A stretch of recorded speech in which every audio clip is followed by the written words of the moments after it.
अस्सलाम वालेकुम guys, this is Daniyal Yasin with you with another lecture of Daniyal house education portal. Guys, आज का जो हमारा लेक्चर होगा वो हमारे FR16 की सीरीज़ का सेकंड लेक्चर होगा।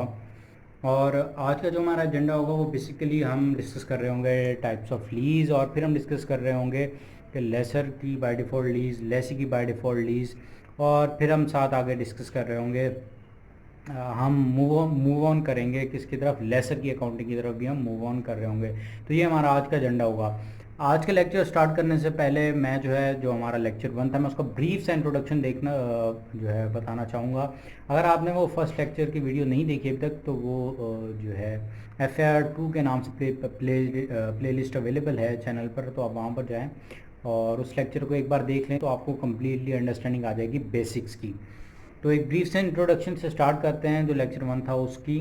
तो हमने फर्स्ट लेक्चर में ये पढ़ा था, सबसे पहले हमने IFRS 16 की डेफिनेशन पढ़ी, जिसमें हमने कुछ मेन चीज़ें पढ़ी। जैसे कि हमने ये पढ़ा कि लेसर कौन होता है। लेसर वो होता है जो एसेट लीज पर देता है। फिर हमने ये पढ़ा कि लेसी कौन होता है। लेसी वो होता है जो एसेट लीज पर लेता है। और फिर हमने उसके बाद ये पढ़ा कि स्पेसिफिक पेमेंट से क्या मुराद थी। स्पेसिफिक पेमेंट से मुराद ये थी कि लीज पेमेंट जो है लेसी कर रहा होता है लेसर को। और फिर उसके बाद जो है स्पेसिफिक टर्म को हमने डिस्कस किया कि स्पेसिफिक टर्म क्या होता है। स्पेसिफिक टर्म से हमें ये पता चला कि वो होता है बेसिकली लीज टर्म। और फिर हमने एक और जो है कॉन्सेप्ट डिस्कस किया कि हमने बेसिकली जो लीज़ की अकाउंटिंग है वो कब से स्टार्ट करनी है। हम लीज़ का जो पीरियड है वो कहाँ से काउंट करना स्टार्ट करते हैं। तो हमने डिफरेंट डेट्स देखी। जैसे कि हमने सबसे पहले डेट देखी जो कि है सबसे पहली डेट जो हमने देखी थी वो थी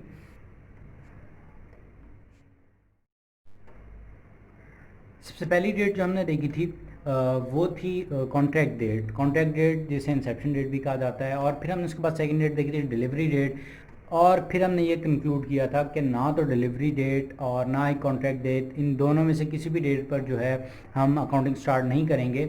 हम किस डेट पर जो है हमारी लीज की अकाउंटिंग स्टार्ट करेंगे, हम उस डेट से अकाउंटिंग स्टार्ट करेंगे जिस डेट पर एसेट अवेलेबल फॉर यूज़ होगा।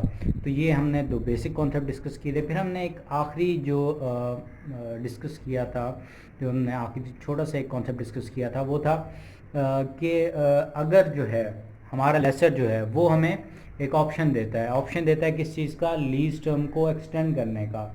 तो अगर हमें इन केस ऑप्शन मिलता है एक्सटेंड करने का लीज को, तो हम खुद को क्या करेंगे, लेसी की जगह पर रखेंगे और देखेंगे कि अगर मैं लेसी होता तो क्या मैं ये ऑप्शन लेता या ना लेता। तो अगर इन केस आपके उसी वक्त आपका माइंड क्लिक करता है और आप कहते हैं कि बिल्कुल मैं ये ऑप्शन ज़रूर जो है अवेल करता, तो आप सिंपली क्या करेंगे, आप सिंपली वो जो जिस पीरियड के लिए, जितने पीरियड के लिए वो आपको ऑफ़र दे रहा होगा, आप उतने पीरियड के लिए आप जो है बेसिक जो इनिशियल लीज टर्म थी आप उसमें वो पीरियड ऐड कर देंगे। और इस तरह आपका जो पीरियड होगा वो इनिशियल प्लस जो एक्सटेंडेड पीरियड होगा वो दोनों ऐड होकर वो लीज टर्म बन जाएगा। ठीक है जी, ये हमने कुछ बेसिक डिस्कस कर ली जो हमने लेक्चर 1 में डिस्कस की थी। अब हम मूव ऑन करते हैं हमारे आज के लेक्चर की तरफ। तो सर जी, सबसे पहले हम स्टार्ट करेंगे सर वो है टाइप्स ऑफ लीज। अच्छा भाई, टाइप्स ऑफ लीज। अब जो लीज की टाइप्स हैं वो दो टाइप की होती है, एक होती है ऑपरेटिंग लीज और दूसरी होती है फाइनेंस लीज। अभी जो मैं आपको जो है ना एक बहुत ही बेसिक, अगर मैं कहूँ आपको सिर्फ इतना डिफरेंस बताना चाहूँगा, क्योंकि आगे आगे जब जैसे जैसे हम अकाउंटिंग कर रहे होंगे आपको और ज़्यादा चीज़ें क्लियर होती जाएंगी। वो क्या है कि ऑपरेटिंग लीज में एसेट ट्रांसफ़र नहीं होता।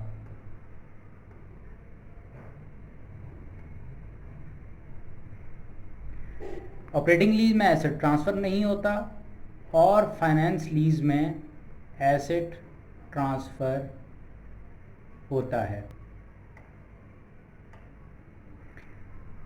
अच्छा, अब ये बहुत ही बेसिक अगर आप कहें या मेजर डिफरेंस जिसको आप कह सकते हैं कि इन दोनों ये जो दोनों लीजेस हैं ऑपरेटिंग और फाइनेंस लीज में बहुत बड़ा यहाँ बेसिक डिफरेंस कौन सा है कि ऑपरेटिंग लीज में एसेट ट्रांसफ़र नहीं होता और जबकि फाइनेंस लीज में एसेट ट्रांसफ़र होता है। अब हम ये जब नीचे लेसर और लेसी की अकाउंटिंग देख रहे होंगे तो आपको ये बात मेरी क्लियर होगी कि किस तरह एसेट जो है ना, थोड़ी सी बात क्लियर हो जाएगी आपको कि किस तरह एसेट जो है वो ट्रांसफ़र हो रहा होगा और किस तरह एसेट ट्रांसफ़र नहीं हो रहा होगा।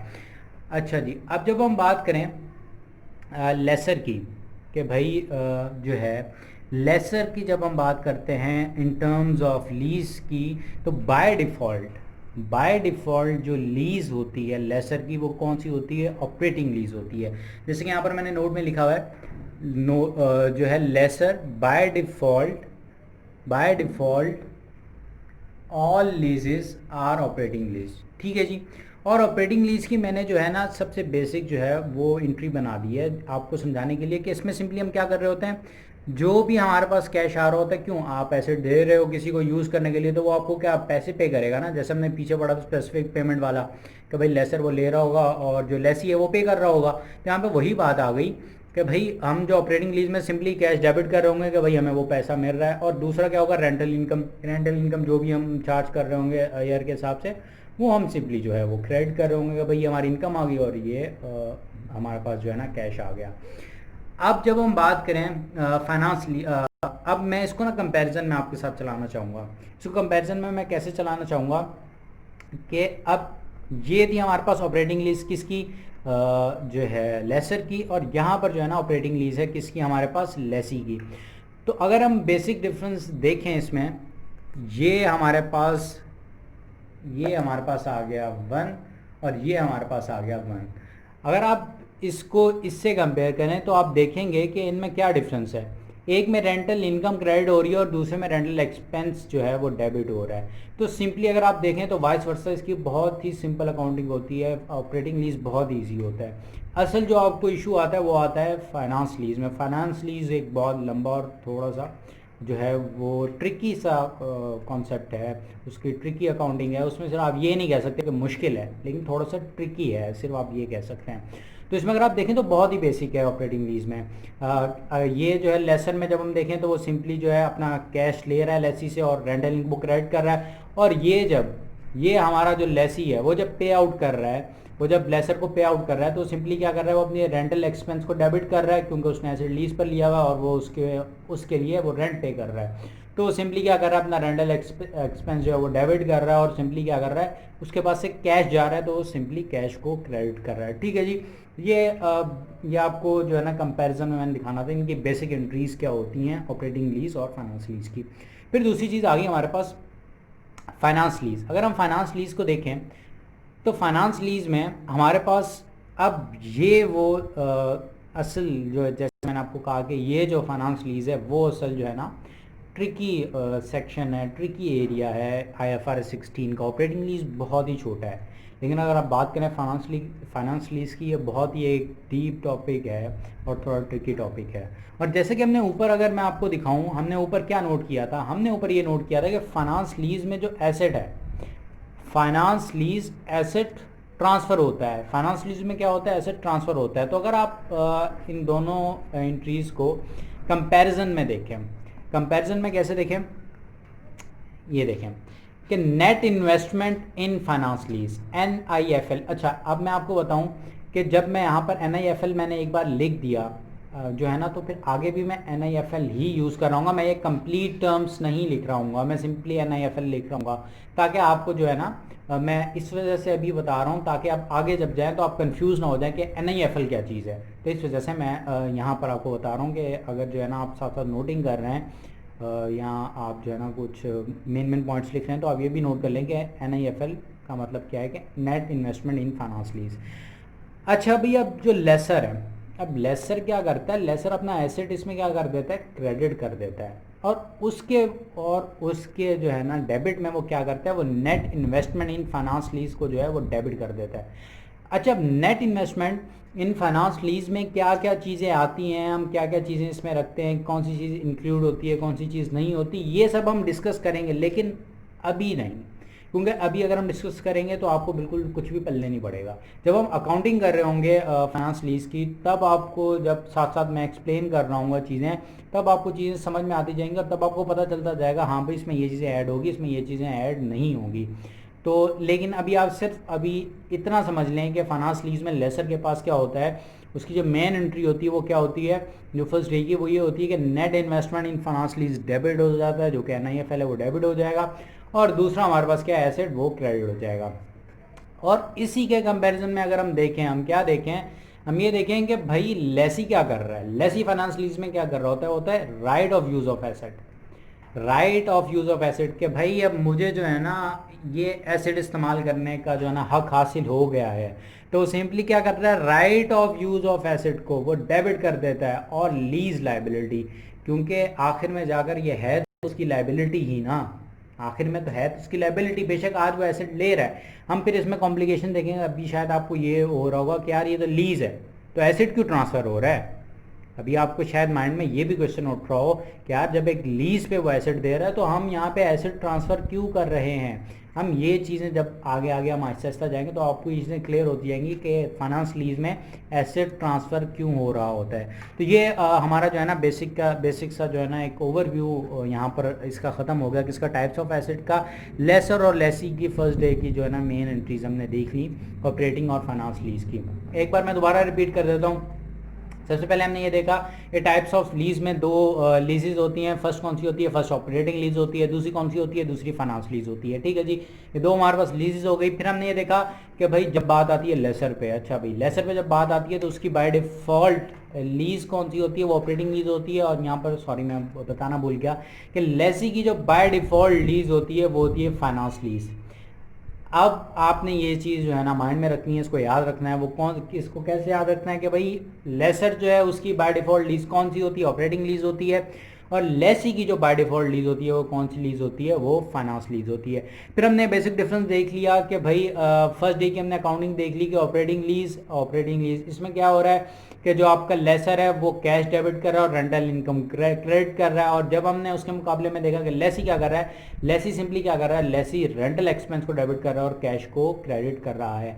फिर हमने दूसरी चीज़ ये देखी कि फाइनेंस लीज का जब हमने कंपैरिजन देखा तो हमने देखा कि एक जगह जो है वो एसेट क्रेडिट हो रहा है और दूसरी जगह right of use of asset जो है वो डेबिट हो रहा है। और फिर हमने देखा कि net investment in finance lease जो है आपका लेसर जो है उसको डेबिट करा। और फिर हमने ये भी कहा कि अभी जो है अभी आपको इसका नहीं पता कि इसमें क्या क्या चीज़ें इंक्लूड होगी, लेकिन जैसे जैसे हम आगे चलेंगे आप लोगों को चीज़ें क्लियर होती जाएंगी कि इनमें क्या क्या चीज़ें इंक्लूड हो रही होंगी, क्या क्या चीज़ें इंक्लूड नहीं हो रही होंगी, क्योंकि जैसे जैसे हम अकाउंटिंग में चलेंगे तो आपको चीज़ें क्लियर होती जाएंगी।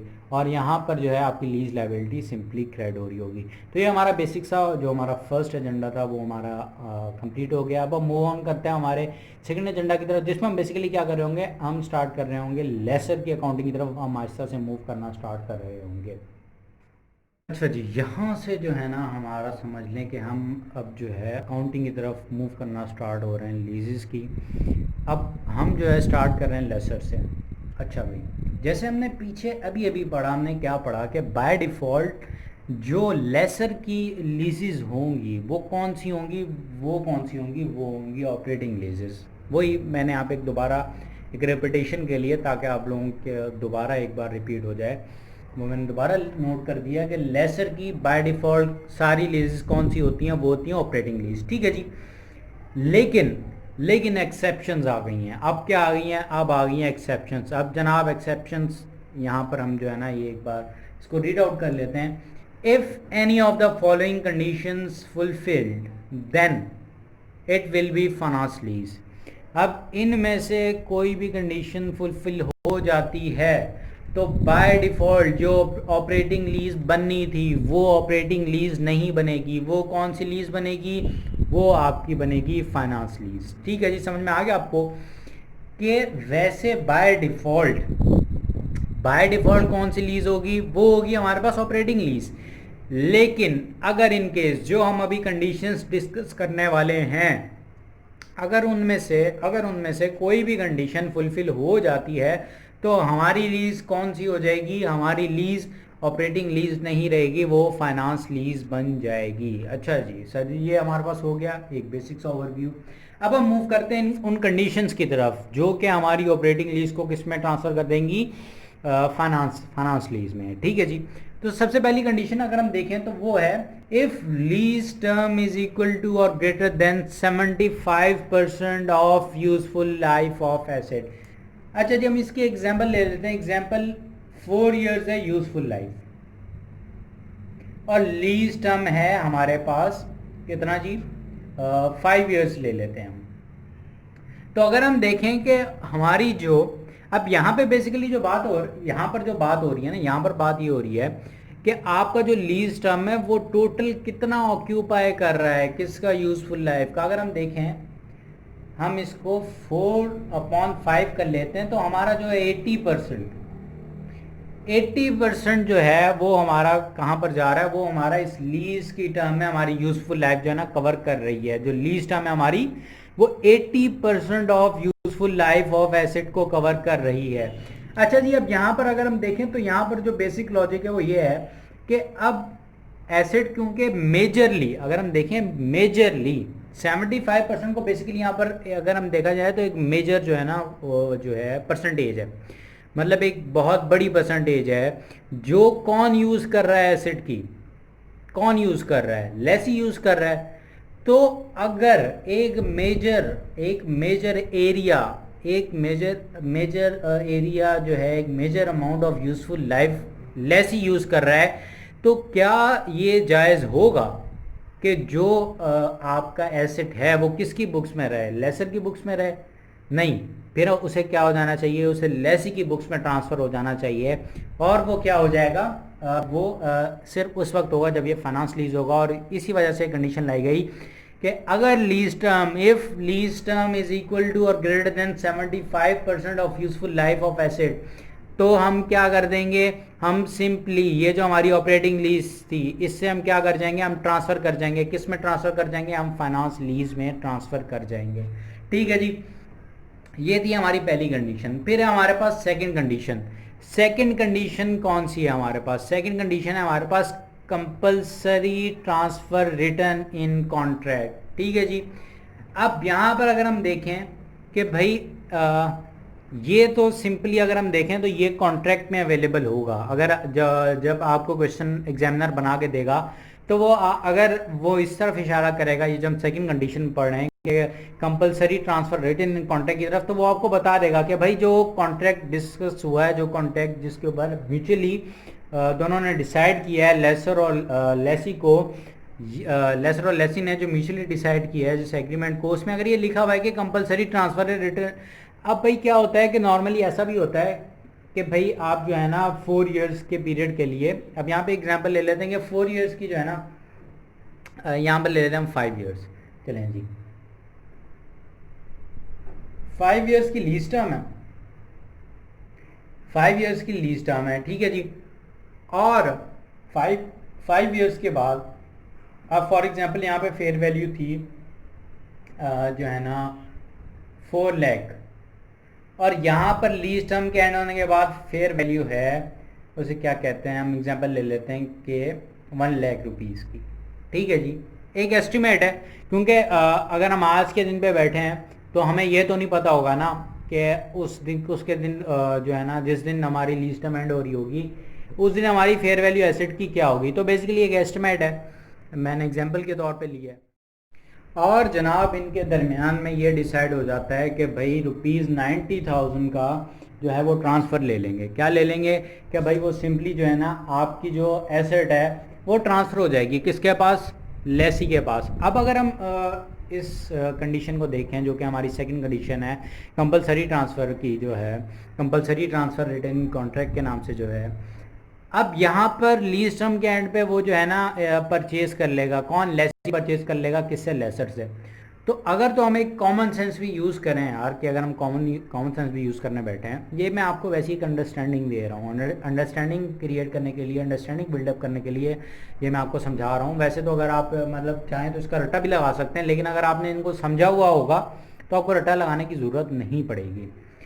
अच्छा जी, अब अगर हम एक बात डिस्कस करें कि यार हम एक जनरल व्यू पे ही आ जाते हैं, कॉमन सेंस पे आ जाते हैं कि यार जब आखिरी दिन पे एसेट किसकी बुक्स में जाना है, एसेट लेसी की बुक्स में जाना है। तो अगर लेसी की बुक्स में एसेट जाना ही है at the end of the day, तो हम क्या करेंगे, हम सिंपली हम जो है ना फाइनेंस लीज ही चूज़ करेंगे। क्यों? क्योंकि आखिर में तो उसी की बुक्स में जा रहा है, तो हम उसको फर्स्ट डे से ही उठाकर उसकी बुक्स में क्यों ना डाल दें और लेसर की बुक्स से उसे क्यों ना निकाल दें, क्योंकि फर्स्ट डे पर ये कॉन्ट्रैक्ट तो हो चुका है कि भाई at the end of the lease term वो क्या कर देगा, वो एसेट परचेज कर लेगा और वो एसेट सेल कर देगा। तो जब ऑलरेडी ये डिसाइड हो चुका है कि भाई एसेट तो किसका होना है, एसेट तो होना ही लेसी का है, तो अगर हम देखें, हमें आज के दिन पे क्या करना चाहिए, फिर हमें आज के दिन पे ही उसे ट्रांसफ़र कर देना चाहिए किसकी बुक्स में, लेसी की बुक्स में, और लेसर की बुक से निकाल देना चाहिए जो। और ये हमने पढ़ा, ये सिर्फ कब होता है, ये सिर्फ तब होता है जब हम फाइनेंस लीज़ जो है ना, फाइनेंस लीज़ की बेसिस पर चल रहे होते हैं। इसी वजह से हम क्या कर रहे होंगे, हम अगर ये कंडीशन आती है कि कॉन्ट्रैक्ट में लिखा हुआ है, क्वेश्चन में वो इशारा देता है कि भाई कंपलसरी ट्रांसफ़र का कोई ना कोई सीन है, कंपलसरी ट्रांसफ़र होगा at the end of the period, तो हम सिंपली क्या कर देंगे, हम जो बाय डिफ़ॉल्ट जो लेसर की बाय डिफ़ॉल्ट लीज थी, कौन सी लीज थी, ऑपरेटिंग लीज थी, हम ऑपरेटिंग लीज नहीं लेंगे। हम कौन सी लीज लेंगे, हम लीज लेंगे, फाइनेंस लीज लेंगे। ठीक है जी, ये बात आपको समझ में आ गई। हमने अभी तक दो कंडीशंस डिस्कस की, मैं एक बार रिपीट कर देता हूँ। सबसे पहले हमने डिस्कस की कि if lease term is greater than और equal to 75% of useful life of asset. फिर हमने जो है ना उसकी एग्जांपल ले ली कि आप इसको कैसे कैलकुलेट कर सकते हैं। आप सिंपली क्या करेंगे, आप जो है यूजफुल लाइफ ऑफ एसेट को डिवाइड कर देंगे किससे, लीज टर्म से, और फिर आप उसकी परसेंटेज देख लेंगे कि उसकी जो परसेंटेज आपके पास आ रही है वो कितनी परसेंटेज आ रही है। अगर तो 75% या उससे ग्रेटर देन है तो हम उसको सिंपली क्या कर देंगे, हम उसको कैटेगराइज कर देंगे फाइनेंस लीज में, हम ऑपरेटिंग लीज में नहीं लेंगे। और फिर अगर हम देखें दूसरी जो चीज़ है हमारे पास, हमने जो दूसरी कंडीशन डिस्कस की वो हमने ये डिस्कस की कि compulsory transfer return in contract, के भाई कॉन्ट्रैक्ट जो हुआ है फर्स्ट डे पर, उसी दिन पे डिसाइड हो गया है, उसी दिन पे उन लोगों ने लिख दिया है, उसी दिन पे लेसर ने डिसाइड कर लिया है, उसी दिन पे लेसी ने डिसाइड कर लिया है कि भाई एसेट जो है वो लेसी का हो जाएगा। जैसे ही लीज टर्म एंड होगा वो लेसी जो है वो परचेज कर लेगा एसेट को, लेसर जो है वो सेल कर देगा किसको, लेसी को। तो हम सिंपली क्या कर देंगे, हम ऑपरेटिंग लीज नहीं लेंगे जो बाय डिफ़ॉल्ट लेसर की है, हम जो है हम लेंगे फाइनेंस लीज। ठीक है जी, यहाँ से हमने जो है ना दो कंडीशंस हम यहाँ तक जो है वो डिस्कस कर चुके हैं। ठीक है जी, आई होप आपको यहाँ तक समझ में आ गया होगा। अच्छा जी, अब हम मूव करते हैं हमारी थर्ड कंडीशन की तरफ, वो है बारगेन परचेज ऑप्शन। अच्छा भाई, बारगेन परचेज ऑप्शन से क्या मुराद होती है? बारगेन परचेज ऑप्शन से मुराद ये होती है, ये ऐसा ऑप्शन दिया जाता है जिसमें अगर फॉर एग्जांपल रेजिडुअल वैल्यू हमारे at the end of the जो है ना लीज टर्म वो है 2 लाख कर लेते हैं, तो जो आपका बारगेन परचेज ऑप्शन होगा वो होगा फॉर एग्जांपल 40,000। अच्छा, अब हम समझ लेते हैं कि बारगेन परचेज ऑप्शन होता क्या है, जैसे कि मैंने एग्जांपल भी लिख दी। अब बारगेन परचेज ऑप्शन ऐसा ऑप्शन होता है जो कि at the end of the lease term जो है ना वो रेजिडुअल वैल्यू से कंपेयर्ड होता है। अच्छा, रेजिडुअल वैल्यू से कंपेयर्ड होता है, लेकिन वो इस तरह का ऑप्शन होता है कि जैसे जो है ना उसका जो डिफरेंस होता है वो बहुत सिग्निफिकेंट होता है रेजिडुअल वैल्यू से। अब जैसे हमने ऊपर भी एक पढ़ा कि कंपलसरी ट्रांसफ़र, अब कंपलसरी ट्रांसफ़र में हमने ऐसा कुछ डिस्कस नहीं किया कि भाई जो है ना उसकी रेजिडुअल वैल्यू है या कुछ ऐसा, कोई भी हमने सीन डिस्कस नहीं किया। लेकिन बारगेन परचेज ऑप्शन में क्या होता है, बारगेन परचेज ऑप्शन में डिसाइड हुआ होता है कि भाई जैसे भाई रेजिडुअल वैल्यू तो हम निकाल सकते हैं ना, यूज़फुल लाइफ हमारे पास होती है, एक एसेट की यूज़फुल लाइफ हमारे पास अवेलेबल होती है, हम यूज़फुल लाइफ से कैलकुलेट कर सकते हैं कि भाई residual value at the end of the lease term इसकी इतनी होगी। तो ये तो कैलकुलेट करना बहुत आसान है ना रेजिडुअल वैल्यू को। अब जो आपकी रेजिडुअल वैल्यू होती है उसको देखकर, रेजिडुअल वैल्यू ऑफ एसेट को देखकर बारगेन परचेज ऑप्शन दिया जाता है। बारगेन परचेज ऑप्शन बहुत सिग्निफिकेंट उसमें डिफरेंस आ रहा होता है कि इसमें रेजिडुअल वैल्यू और बारगेन परचेज ऑप्शन में, मतलब बारगेन परचेज ऑप्शन का मतलब ये होता है वो आपको ऑफर कर रहा है कि भाई ये इतने की ले लो, मुझसे at the end of the lease term residual value asset की ये होगी और बारगेन परचेज ऑप्शन में आपको इतना दे रहा हूँ कि आप मुझसे ये ले लो। जैसे कि भाई एक लेसर को पता है कि मेरे काम का एसेट ही नहीं रहेगा, मेरे काम का तो एसेट रहेगा ही नहीं, तो बेशक अगर इसकी यूजफुल लाइफ भी पड़ी हुई है तो मतलब जैसे फॉर एग्जांपल कोई एक ऐसा एसेट है जिसकी जो है ना नॉर्मल लीज जाती है 3 साल के लिए, मतलब उसका जो है ना एक जो है ना मार्केट ट्रेंड है, एक ऐसी मशीन है उसका मार्केट ट्रेंड है कि भाई वो जाती ही 3 साल के लिए है लीज पर। लेकिन जो है अब जब वो अगर वो इस बंदे को लीज पर देता है तो उसकी पीछे यूजफुल लाइफ ही 1 साल बचती है, तो मतलब अब एसेट तो उसके काम का ही नहीं है, रहा। तो वो क्या कर रहा है बेसिकली, समझ ले यूँ सिंपल वर्ड में कह लें कि भाई अगर हम इसको समझना चाह रहे हैं कि भाई वो जान छोड़ा रहा है कि भाई ये तुम रखो एसेट, मुझे बस औने पौने जितने भी देने हैं ना तुम दे दो, बस एसिड ले लो, जितने भी देना है तुम्हारा दिल करे वो दे दो। मतलब कि बहुत सिग्निफिकेंट जो है ना डिफरेंस आ रहा होगा कि इसमें रेजिडुअल वैल्यू और आपका बार्गेन परचेज ऑप्शन में। ये हमारी यहाँ पर हमने जो है ना 3 कंडीशंस हमने यहाँ पर डिस्कस कर ली। वो तीनों जो है ना कंडीशंस को मैं एक बार जो है ना दोबारा रिपीट कर देता हूँ, और ये बात आप जहन नशी कर लें, ये बात आप याद रखें, इस बात को आप रिमेंबर कर लें, इस बात का जो है आप रटा लगा लें कि भाई ये कंडीशंस एक साथ फुलफिल नहीं होंगी। ये कंडीशंस इनमें से कोई एक भी फुलफिल हो गई तो मतलब हमने क्या करना है, हमने ऑपरेटिंग लीज पर हमने कुछ भी कैलकुलेशन नहीं करनी है। हमने किसके ऊपर कैलकुलेशन करनी है, हमने फाइनेंस लीज के ऊपर कैलकुलेशन करनी है। तो हमने सबसे पहली कंडीशन क्या डिस्कस की, हमने सबसे पहली कंडीशन ये डिस्कस की कि if lease term is greater than और equal to 75% of useful life of asset, ये हमारी पहली कंडीशन थी। फिर हमने इसको डिस्कस किया कि भाई आप जो है ना आप इसको किस तरह कैलकुलेट कर सकते हैं। आप सिंपली जो है ना useful life divide by lease term कर देंगे तो आपको पता चल जाएगा कि कितना percent of useful life of asset जो है ना आप यूज कर लेंगे लीज टर्म के अंदर। एक लेसी यूज कर लेगा लीज टर्म के अंदर, तो हम उसको कंपेयर कर लेंगे 75% से। ठीक है जी। फिर हमने दूसरी चीज़ क्या पढ़ी, हमने दूसरी चीज़ ये पढ़ी कि अगर इनके जो है ना कंपलसरी ट्रांसफ़र जो है ना कॉन्ट्रैक्ट में लिखा हुआ है, अगर इन केस जो है ना कंपलसरी ट्रांसफ़र कॉन्ट्रैक्ट में लिखा हुआ है तो फिर भी हम क्या करेंगे, हम सिंपली जो है ना लीज टर्म जो है ना हम उसे जो है ना ऑपरेटिंग लीज जो है ना कंसिडर नहीं करेंगे। हम कौन सी लीज कंसिडर करेंगे, हम उसे कंसिडर करेंगे फाइनेंस लीज। ठीक है जी। फिर हमने तीसरी चीज़ क्या पढ़ी है, बार्गेन परचेज ऑप्शन। अब बार्गेन परचेज ऑप्शन और कंपलसरी ट्रांसफर में कुछ लोग शायद कंफ्यूज हो रहे हो, तो सिंपली जैसे मैंने आपको बताया कि यहाँ पर कुछ ऐसा हार्ड एंड फास्ट रूल नहीं है compulsory transfer return in contract के अंदर, लेकिन बार्गेन परचेज ऑप्शन में एक हार्ड एंड फास्ट रूल ये है कि वो रेजिडुअल वैल्यू से कंपेयर हो रहा होगा at the end of the day पर। जो आपका बार्गेन परचेज ऑप्शन होगा, जो लीज टर्म के एंड पे जो आपकी रेजिडुअल वैल्यू बच रही होगी एक एसेट की, वो आप कंपेयर कर रहे होंगे और उसको आप देखकर आप जो है ना एक बार्गेन परचेज ऑप्शन दे रहे होंगे कि भाई मैं इतने पर इसे परचेज करना चाहूँगा। यहाँ से हम मूव करेंगे हमारे फोर्थ कंडीशन की तरफ, वो है asset is of specialise nature. अच्छा भाई, अब स्पेशलाइज नेचर से क्या मुराद है, इसकी एग्जांपल ले लेते हैं हम। सॉफ्टवेयर भाई, एक सॉफ्टवेयर कंपनी है। अब सॉफ्टवेयर कंपनी जो है ना वो जो है सॉफ्टवेयर बनाकर लीज पर देती है। ठीक है जी। वो जैसे अब भाई सॉफ्टवेयर जो होता है ना, सॉफ्टवेयर में बहुत ज़्यादा कॉम्प्लिकेशंस होती हैं। अब सॉफ्टवेयर इस तरह नहीं होता कि बस ठीक है ये हो गया। अब इसको इस जो है ना फोर्थ कंडीशन को समझाने के लिए मैं आपको एक एग्जांपल देता हूँ प्रॉपर किसकी, सॉफ्टवेयर की। अब इसकी एग्जांपल अगर आप देखें तो इसमें यूँ होता है कि जब भी एक सॉफ्टवेयर कंपनी जो है ना सॉफ्टवेयर बनाकर देती है तो नॉर्मली वो जो सारे राइट्स होते हैं ना सॉफ्टवेयर के, वो अपने पास रखती है। मतलब वो राइट्स को ट्रांसफ़र नहीं करती, वो जिस कंपनी को लीज पर दे रही होती है। लेकिन अब इसमें क्या होता है, कुछ ऐसे होते हैं कि भाई कुछ ऐसे एसेट्स होते हैं। अच्छा, अब जैसे मैंने भी आपको जो पीछे अभी एक बताया उसकी एग्जांपल जो है ना आप सिंपली विंडोज़ की ले लेते हैं। वो आपके लाइसेंस दे रहे होते हैं कि भाई आप ये चला सकते हैं, लेकिन बेसिकली उसका ऑनर कौन है, वो माइक्रोसॉफ्ट ही रहेगा। आपको सिर्फ एक लाइसेंस मिला है कि आप उसको यूज़ कर सकते हैं। आप कल को उठ के ये क्लेम नहीं कर सकते कि भाई मेरे पास लाइसेंस है तो माइक्रोसॉफ्ट कंपनी मेरी हो गई है, इस तरह नहीं हो सकता। अब इसमें जो है ना, अब अगर आप देखें तो कुछ कंपनीज़ में इस तरह होता है कि भाई जब आपको सॉफ्टवेयर चाहिए होता है, एक तो नॉर्मली जो अपने नॉर्मली जो है ना ऑफ़र करी होती है, एक जो नॉर्मल उनके पास सॉफ्टवेयर अवेलेबल होता है, वो आपको कहता है कि भाई अगर आप परचेज़ करना चाहें तो आप हमसे ये परचेज़ कर सकते हैं, हम आपको लाइसेंस दे देते हैं, आप इसको यूज़ करें जैसे करना चाहें।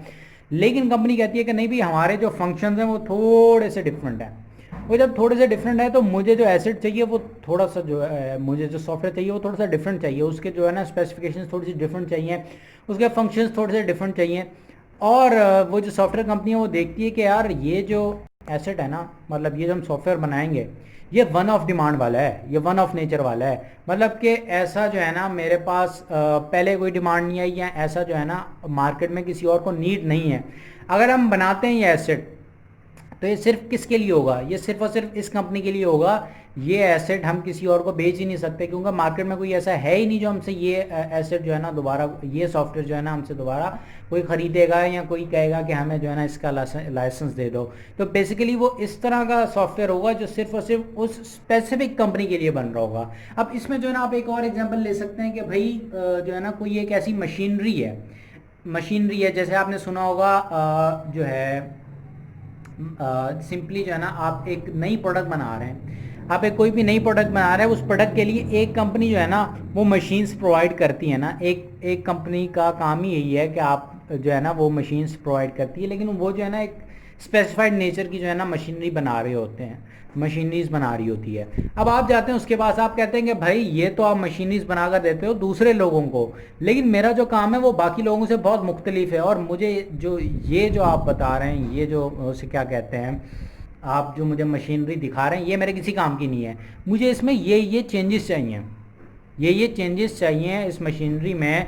और जो है पूरी मार्केट में ऐसा कोई भी बंदा नहीं होता, कोई भी बंदा नहीं है जो ये बना रहा हो, यहाँ उसके पास ये लाइसेंस ही नहीं है, किसी और के पास ये जो है ये मटेरियल बनाने का किसी और के पास लाइसेंस है ही नहीं। इसलिए मेरे पास लाइसेंस है, मैंने इस लाइसेंस को हासिल कर लिया है, और अब मुझे अब ये जो है ना ये स्पेसिफिक मटेरियल बनाने के लिए मुझे मशीनरी चाहिए, और मशीनरी भी मुझे ना स्पेशलाइज नेचर की चाहिए, थोड़ी डिफरेंट चाहिए, वो जो आप नॉर्मल बना रहे होते हैं उससे डिफरेंट चाहिए, मुझे ये स्पेसिफिकेशन चाहिए, लेकिन मुझे ये लीज पर चाहिए, मतलब मैं इसे परचेज नहीं करूंगा, मुझे चाहिए at the end of the day lease पर ही, ठीक है जी, क्योंकि हम लीज का टॉपिक ही डिस्कस कर रहे हैं। तो जब लीज पर ही चाहिए तो यहाँ पर वो यही बात कर रहा है कि as it of specialise nature, भाई टेलर मेड है, वो जो है वो मशीन किसी और के काम की नहीं है, वो अगर आप बनाएंगे वो सिर्फ इसी के काम की है। आप इतना खर्चा करेगी कंपनी, वो सिर्फ किसके लिए होगा, वो सिर्फ एक कंपनी के लिए होगा, वो किसी और के लिए नहीं होगा। तो हम क्या करेंगे, हम सिंपली उसको क्लासीफाई कर देंगे किसमें, हम उसको क्लासीफाई कर देंगे सिंपली जो है फाइनेंस लीज में। अब हमने चार कंडीशंस पढ़ ली, हमने चार कंडीशंस कौन कौन सी पढ़ ली। सबसे पहले हमने पढ़ी if lease term is equal to और greater than 75% of useful life of asset. अब भाई ये हमने किस तरह निकालनी थी, हमने निकालनी थी कि यूजफुल लाइफ ऑफ एसेट को डिवाइड कर देंगे लीज टर्म के साथ। और फिर दूसरी चीज हमने ये देखी कि compulsory transfer return in contract, ठीक है जी, कंपलसरी ट्रांसफर इन कॉन्ट्रैक्ट वो जिस तरह भी होगा उसकी उनकी जो भी टर्म्स होगी, तो भाई वो जो है वो at the end of the day compulsory transfer हो रहा होगा। फिर हमने दूसरी चीज़ पढ़ी बार्गेन परचेज ऑप्शन, हमने ये पढ़ा कि बार्गेन परचेज ऑप्शन होता क्या है, वो रेजिडुअल वैल्यू से कंपेयर हो रहा होता है, और जो है ना रेजिडुअल वैल्यू से सिग्निफिकेंट डिफरेंस होता है, उसका सिग्निफिकेंटली लो होता है बेसिकली, किससे, रेजिडुअल वैल्यू जो है that of the lease term of asset आ रही होती है, ठीक है जी। और फिर हमने जो फोर्थ पढ़ी वो ये पढ़ी कि asset is of specialise nature, कि भाई जो है ना वो टेलर मेड है, जैसे कि सॉफ्टवेयर है या मैंने मशीनरी की आपको एग्जांपल दी। तो यहाँ पर हमने चार कंडीशन कंप्लीट कर ली, हमारी लास्ट कंडीशन पर हम मूव ऑन करते हैं। अच्छा जी, अब हम सबसे पहले फिफ्थ कंडीशन जो हम उसे रीड कर लेते हैं, वो है present value of lease payment is equal to और greater than 90% of fair value of asset. PV का मतलब क्या है, पीवी से मुराद क्या है, प्रेजेंट वैल्यू, और प्रेजेंट वैल्यू अब ये किसकी है, लीज पेमेंट की है, और ये एफ वी से क्या मुराद है, फेयर वैल्यू। अच्छा जी, present value of lease payment is greater than और equal to 90% of fair value of asset. अच्छा भाई, अब इससे क्या मुराद है, हम इसको एक एग्जांपल से समझ लेते हैं। अच्छा भाई, हम एग्जांपल ले लेते हैं कि फॉर एग्जांपल अभी लीज स्टार्ट नहीं हुई है, ये कब की बात कर रहा है, अभी लीज स्टार्ट नहीं हुई है, तो अभी जो है ना हम बैठ के समझ ले कॉन्ट्रैक्ट बना रहे हैं। तो फेयर वैल्यू ऑफ एसेट क्या है, is equals to 2 lakh rupees, ठीक है जी। और हम देख लेते हैं कि हमारे पास जो लीज टर्म है, लीज टर्म फॉर एग्जांपल है 5 इयर्स, इसको 4 इयर्स कर लेते हैं। 4 इयर्स हमारे पास क्या है, लीज टर्म है, 4 इयर्स की लीज टर्म है, और हमारे पास जो रेंटल है, रेंटल पर ईयर का हम निकाल लेते हैं, वो है मतलब हम जो लेसर चार्ज करेगा वो है 1 लाख रुपीज़, ठीक है, ये पर ईयर है। अब यहाँ पर मैं एक और चीज़ इंट्रोड्यूस करवाना चाहूँगा। अब हम पहले मैं एक बार रिपीट कर देता हूँ, फेयर वैल्यू हमारे पास कितनी है, 2 लाख की है, लीज टर्म हमारे पास 4 इयर्स है, रेंटल हमारे पास 1 लाख रुपीज़ का है। तो अगर हम देखें फिर उसके बाद अब यहाँ पर जो मेन चीज़ मैं इंट्रोड्यूस करवाऊँगा वो है हमारा फॉर्मूला। अब इससे जो है ना आप प्रिंसिपल मतलब कि प्रेजेंट वैल्यू ऑफ रेंटल्स भी निकाल सकते हैं, ठीक है जी। और जो आप अगर आपकी for example present value of rentals दी हुई है, और आपने जो है ना रेंटल निकालना है पर ईयर का, तो आप वो भी निकाल सकते हैं। इससे आप दोनों निकाल सकते हैं। वो हम आगे जब हम क्वेश्चंस कर रहे होंगे तो वो आपकी अंडरस्टैंडिंग क्रिएट होगी कि हम ये किस तरह कर सकते हैं।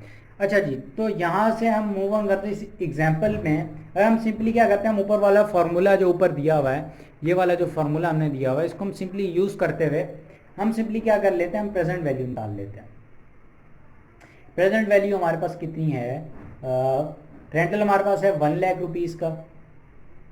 इसको हम सिंपली जो है ना, और हम यहाँ पर जो इंटरेस्ट रेट है, सॉरी मैं इंटरेस्ट रेट पुट करना भूल गया, इंटरेस्ट रेट वो हम रख लेते हैं 10% का। ठीक है जी। अब यहाँ पर हम बिल्कुल फॉर्मूले में हम अपनी वैल्यूज पुट कर देंगे, 1 + 10% इंटू हमारी n = होता है लीज टर्म, तो वो हम सिंपली क्या रख देंगे, हमारा 4 इयर्स का लीज टर्म रख देंगे हम। और जो है उसके बाद हमारा जो है ना हम डिविडेंड में रख देंगे हमारा 10%, और ये हमारे पास प्रेजेंट वैल्यू आ जाएगी। अच्छा जी, तो यहाँ पे हमारे पास प्रिंसिपल की जो अमाउंट आ गई वो आ गई 316,987। ठीक है जी। अभी जब हमने इसकी present value of lease payment देखनी है कि वो ग्रेटर देन 90 इक्वल टू 90% या उससे ग्रेटर देन है या नहीं, तो हम सिंपली क्या करते हैं, हमारी जो प्रेजेंट वैल्यू ऑफ रेंटल्स आती है हम उसको डिवाइड कर देते हैं जो हमारी फेयर वैल्यू हमारे पास अवेलेबल होती है। तो अगर हम इन दोनों को डिवाइड कर देते हैं, 316,987 को डिवाइड करते हैं हम 2 लाख के साथ, तो वो हमारे पास वैसे ही क्या आ जाता है, 1.5849, अगर हम इसको सिंपली लिखते हैं, मतलब कि ये ग्रेटर देन है। ये जो हमारे पास आई है, हमारे पास अमाउंट क्या आई है 1.5849, ये बहुत ज़्यादा सिग्निफिकेंटली ज़्यादा है। किससे, ये 90% से सिग्निफिकेंटली बहुत ज़्यादा है, मतलब कि ऑलमोस्ट ये डबल अमाउंट है। तो मतलब हम क्या करेंगे, अगर ये इक्वल टू 90% या ग्रेटर देन 90% आती है तो हम क्या करेंगे, हम फाइनेंस लीज ले लेंगे। हम फिर ऑपरेटिंग लीज नहीं लेंगे, हम फाइनेंस लीज ले लेंगे। हम क्या करेंगे, एक बार मैं दोबारा रिपीट कर देता हूँ। अगर तो जो है आपने जो प्रेजेंट वैल्यू ऑफ रेंटल्स निकाली वो है 316,987, आपने फिर उसको क्या करना है, जो भी आपकी प्रेजेंट वैल्यू ऑफ रेंटल्स आती है आपने सिंपली उसको डिवाइड कर लेना है किसके साथ, जो आपकी fair value of asset available है। और फिर आपने ये चेक करना है कि जो आपके पास आंसर आ रहा है, जैसे कि हमारे पास है 1.5849 का, आपने ये चेक करना है क्या वो ग्रेटर देन 90% या इक्वल टू 90% है या नहीं है, ये आपने चेक करना है। अगर तो वो ग्रेटर देन या इक्वल टू 90% है तो आप सिंपली क्या कर लेंगे, आप फाइनेंस लीज ले लेंगे, आप ऑपरेटिंग लीज नहीं लेंगे। अच्छा जी, तो यहाँ पर हमारी 5 की 5 कंडीशंस पूरी होगी। मैं एक बार सारी कंडीशंस को जो है ना इकट्ठे से जो है ना रिपीट कर देता हूँ। तो अगर हम इसको रिपीट करते हैं, सबसे पहली कंडीशन हमारे पास थी कि if lease term is equal to और greater than 75% of useful life of asset. ठीक है जी, हमने एग्जांपल ले ली 4 इयर्स की यूजफुल लाइफ और लीज टर्म 5 इयर्स। और हमने जब कैलकुलेशन करनी होती है हम सिंपली क्या करते हैं कि यूजफुल लाइफ को डिवाइड कर देते हैं लीज टर्म के साथ, जैसे कि हमने यहाँ पर किया। यहाँ पर हमारे पास वैल्यू आ गई 80%, जो कि 75% उस यहाँ उससे ज़्यादा है। ठीक है जी। अब दूसरी कंडीशन फिर हमने क्या पढ़ी कि कंपल्सरी ट्रांसफर, सिंपली बहुत ही ईजी, अगर आप इस एग्जांपल को भी छोड़ दें, आप सिंपली अगर समझें, सिंपल भाई, सिंपल अल्फाज में कुछ भी नहीं, तो भाई अगर कॉन्ट्रैक्ट में लिखा है ना कि at the end of the day transfer कर देगा लेसर लेसी को, और लेसी अपनी बुक्स में ले आएगा जो है ना एसेट को, कंपलसरी ट्रांसफ़र लिखा हुआ है कॉन्ट्रैक्ट में, तो आप सिंपली क्या कर देंगे, उठाकर उसको ऑपरेटिंग लीज नहीं रखेंगे, आप उसको क्या रखेंगे, आप उसको फाइनेंस लीज रखेंगे। ठीक है जी। फिर उसके बाद जो है ना हमने जो थर्ड कंडीशन देखी वो हमने देखी bargain purchase option. Bargain purchase option क्या होता है कि रेजिडुअल वैल्यू के मुकाबले में, रेजिडुअल वैल्यू के कंपैरिजन में एक वैल्यू ऑफर की जाती है जो कि सिग्निफिकेंटली लो होती है रेजिडुअल वैल्यू के मुकाबले में। ठीक है जी। जैसे कि यहाँ पर बार्गेन परचेज ऑप्शन देखा तो 40,000 था, जो कि एक्चुअल रेजिडुअल वैल्यू थी वो थी 2 लाख रुपए। और फिर हमने इसको काफ़ी डिटेल में डिस्कस किया कि ऐसा क्यों हो रहा होता है, हमने एक सिचुएशन भी जो है ना वो डिस्कस की। ठीक है जी। फिर उसके बाद हमने जो है ना जो हमने उसके बाद फोर्थ जो है ना कंडीशन देखी वो हमने देखी कि asset is of specialised nature. फिर हमने एग्जांपल्स डिस्कस की, कौन कौन सी एग्जांपल्स डिस्कस की, हमने सॉफ्टवेयर की एग्जांपल डिस्कस की और दूसरी हमने एक मशीनरी की एग्जांपल डिस्कस की। ठीक है जी। फिर आ गया नंबर फिफ्थ में हमने ये देखा कि present value of lease payment is equal to और greater than 90% of fair value of asset. फिर हमने इसकी एक एग्जांपल दी और फिर हमने एंड में ये देखा कि जब हम ये चेक कर रहे होते हैं तो हम किस तरह चेक करेंगे, हम सिंपली जो प्रेजेंट वैल्यू ऑफ रेंटल्स आ रही होगी उसको हम डिवाइड कर देंगे किसके साथ, हम उसको डिवाइड कर देंगे जो हमारी fair value of asset available है एट टुडे, वो हम उससे डिवाइड कर देंगे और फिर हम देख लेंगे कि वो is equal to greater than 90% है या नहीं है। अगर वो है तो सिंपली हम क्या कर देंगे, हम उसको फाइनेंस लीज में स्पेसिफाई कर देंगे। अच्छा जी, अब हम एक पूरा ओवरव्यू ले लेते हैं जो हमने आज के लेक्चर में पढ़ा और एक छोटा सा उसको जो है ना ओवरव्यू लेकर फिर हम यहाँ पर हमारा सेकंड लेक्चर एंड करेंगे। हमने सबसे पहले ये पढ़ा कि टाइप्स ऑफ लीज क्या होता है। टाइप्स ऑफ लीज में हमने दो चीज़ें पढ़ी टाइप्स ऑफ लीज में, एक ऑपरेटिंग लीज होती है, दूसरी फाइनेंस लीज होती है। फिर हमने इसके बेसिक डिफरेंस देखा। वो हमने क्या देखा कि ऑपरेटिंग लीज में एसेट ट्रांसफ़र नहीं होता और फाइनेंस लीज में एसेट ट्रांसफ़र होता है। फिर हमने ये देखा कि लेसर की जो बाय डिफ़ॉल्ट लीज होती है वो कौन सी होती है, वो ऑपरेटिंग लीज होती है। और हमने जो ऑपरेटिंग लीज की जो है ना जो बेसिक एंट्री है वो हमने डिस्कस की, देखी कि इसमें कोई बहुत बड़ा हार्ड एंड फास्ट रूल नहीं हो रहा होता। मैंने आपको ये भी बताया कि सबसे बड़ा जो मेन इशू होता है वो फाइनेंस लीज का होता है। ऑपरेटिंग लीज बहुत इजी है, ज़्यादा जो है ना ट्रिकी जो है आपकी फाइनेंस लीज होती है। अब यहाँ पर सिंपल एंट्री क्या थी कि जो भी आपको अमाउंट मिल रही थी आपने कैश डेबिट कर रहे थे और रेंटल इनको क्रेडिट कर रहे थे। फिर उसके बाद हमने ये देखा कि भाई फाइनेंस लीज की हमने एंट्री देख ली एज पर फाइनेंस लीज की एंट्री जो हमने देखी उसमें हमने ये देखा कि net investment in finance lease NIFL को जो है हम डेबिट कर रहे होते हैं और एसेट को हम क्रेडिट कर रहे होते हैं। और जैसे कि मैंने कहा कि मैंने NIFL को डिटेल में आपको समझ में आ रहा होगा जब हम क्वेश्चंस की तरफ मूव करेंगे और इंशाल्लाह हमारा जो नेक्स्ट लेक्चर होगा उसमें हम बेसिक क्वेश्चन से स्टार्ट लेंगे ताकि आपको चीज़ें समझ में आने लगें। फिर उसके बाद हमारे पास ऑपरेटिंग लीज आ गया और फाइनेंस लीज आ गया। ऑपरेटिंग लीज में लेसी की तरफ से ही हम देख रहे थे, उसमें हमने देखा कि जो बाय डिफ़ॉल्ट लेसी की लीज़ होती है वो कौन सी होती है, वो फाइनेंस लीज़ होती है। और ऑपरेटिंग लीज़ की हमने इसकी बेसिक एंट्री देख ली, वो कौन सी की है, सिंपली क्योंकि ये ऐसे लीज़ पर ले रहा होता है तो इसके लिए जो वो अमाउंट पे कर रहा होता है वो रेंटल एक्सपेंस होता है और जो है कैश क्रेडिट कर रहा होता है ये। फिर हमने दूसरा देखा फाइनेंस लीज़, और फाइनेंस लीज़ में एसेट ट्रांसफ़र हो रहा होता है तो यहाँ पर ये क्या उसको किस वर्डिंग में नोट कर रहा होता है, ये उसको यूज़ कर रहा होता है, नोट कर रहा होता है right of use of asset के नाम से, और लीज लायबिलिटी को क्रेडिट कर रहा होता है। फिर हमने ये देखा, फिर हमने सिंपली हमने मूव किया लेसर की कंडीशंस की तरफ कि भाई लेसर की तरफ से हमने स्टार्ट ले लिया कि भाई अगर हम लेसर को देखें, लेसर से अगर हम स्टार्ट लें हमारी अकाउंटिंग, अब सबसे पहले हमें ये पता होना चाहिए कि हमने कैसे कब किसको कहाँ क्लासीफाई करना है। अच्छा भाई, तो सबसे पहले हमने ये देखा कि बाय डिफ़ॉल्ट तो हमने पहले ही पढ़ चुके थे कि लेसर की जो बाय डिफ़ॉल्ट जो लीज़ होती है वो कौन सी होती है, वो ऑपरेटिंग लीज़ होती है। फिर हमने एक्सेप्शन से स्टार्ट लिया, हमने कहा भाई एक्सेप्शन में क्या है, भाई एक्सेप्शन में है कि अगर ये जो कुछ कंडीशन हमने दी हुई हैं, if any of the following conditions fulfilled then it will be finance lease. भाई अगर कुछ कंडीशन जो दी हुई हैं अगर हम इसको फुलफ़िल कर लेते हैं, इनमें से कोई भी एक कंडीशन भी फुलफ़िल हो जाती है तो क्या हो जाएगा, वो ऑपरेटिंग लीज़ नहीं रहेगी, वो कौन सी लीज़ हो जाएगी, वो फाइनेंस लीज़ हो जाएगी। फिर हमने वन बाय वन सारी कंडीशंस को डिस्कस किया, जैसे कि अगर हम देखें सबसे पहले हमने ये देखा कि if lease term is greater than और equal to 75% of useful life of asset, जिसकी हमने एग्जांपल ले ली 4 years वाली। और फिर हमने दूसरी कंडीशन क्या देखी कि कंपलसरी ट्रांसफ़र हो रहा है, return in compulsory transfer return in contract वाली, इसको हमने काफ़ी डिटेल में डिस्कस किया। फिर हमने ये देखा बार्गेन परचेज ऑप्शन भी हो सकता है, ठीक है जी, अगर ये अवेलेबल है तो फिर भी जो है हम क्या करेंगे, सिंपली उसको फाइनेंस लीज में ले लेंगे। फिर हमने कंडीशन नंबर 4 देखी। कंडीशन नंबर 4 में हमने देखा कि asset is of specialise nature, कि भाई एसेट जो है ना वो उसके कुछ ऐसी स्पेसिफिकेशन है जो कि कहीं और वो यूज़ नहीं हो सकता। और फिर हमने उसकी सॉफ्टवेयर और फिर जो है ना एक मशीन की एग्जांपल लेकर हमने उसको काफ़ी डिटेल में डिस्कस किया। फिर हमने कंडीशन नंबर 5 देखी। कंडीशन नंबर 5 कौन सी थी, present value of lease agreement is greater than और equal to 90% of fair value of asset, ठीक है जी। फिर हमने इसको काफ़ी डिटेल में और इसकी जो है ना हमने एग्जाम्पल्स देखी। अच्छा जी, अगर आपको ये नोटिंग्स भी चाहिए हों PDF की फॉर्म में तो आप जो लिंक डिस्क्रिप्शन में दिया होगा व्हाट्सएप ग्रुप का, आप वो ग्रुप ज्वाइन कर सकते हैं। वहाँ पर जो है ना मैं रेगुलरली वहाँ पर वैसे भी हमारा काफ़ी डाटा शेयर हो रहा होता है as compare to all subjects of CAF, और जो है ना आप यूँ कह सकते हैं कि सी रिलेटेड हर जो है ना कैफ से लेकर हमारा जो है ना लेवल 4 तक हमारे जो है ना सारे जो है ना सब्जेक्ट्स का डाटा वहाँ पर शेयर हो रहा होता है। तो सिंपली जो है जो है ना, अगर आप ज्वाइन करना चाहते हैं तो आप उसे ज्वाइन कर लें। अगर आपको लेक्चर्स के PDF फॉर्मेट्स में चाहिए नोटिंग्स, वो भी आपको मिल जाएंगी। और वैसे भी वो काफ़ी जो है ना हेल्पफुल रहेगा आपके लिए दूसरे सब्जेक्ट्स का डाटा जो है ना कलेक्ट करने के लिए, नोट्स वगैरह और इस तरह की नोटिंग्स को लेने के लिए। यहाँ कोई नोट्स जो आपको चाहिए हो तो वहाँ पे काफ़ी मटेरियल अवेलेबल रहता है, तो आप वो ज्वाइन कर सकते हैं। ठीक है गाइस, यहाँ पर हम अपना सेकंड लेक्चर एंड करते हैं। इंशाल्लाह अगले लेक्चर में मुलाकात होती है। टिल देन टेक केयर, अल्लाह हाफिज़। और जो है चैनल को सब्सक्राइब करना ना भूलिएगा। अल्लाह हाफिज़।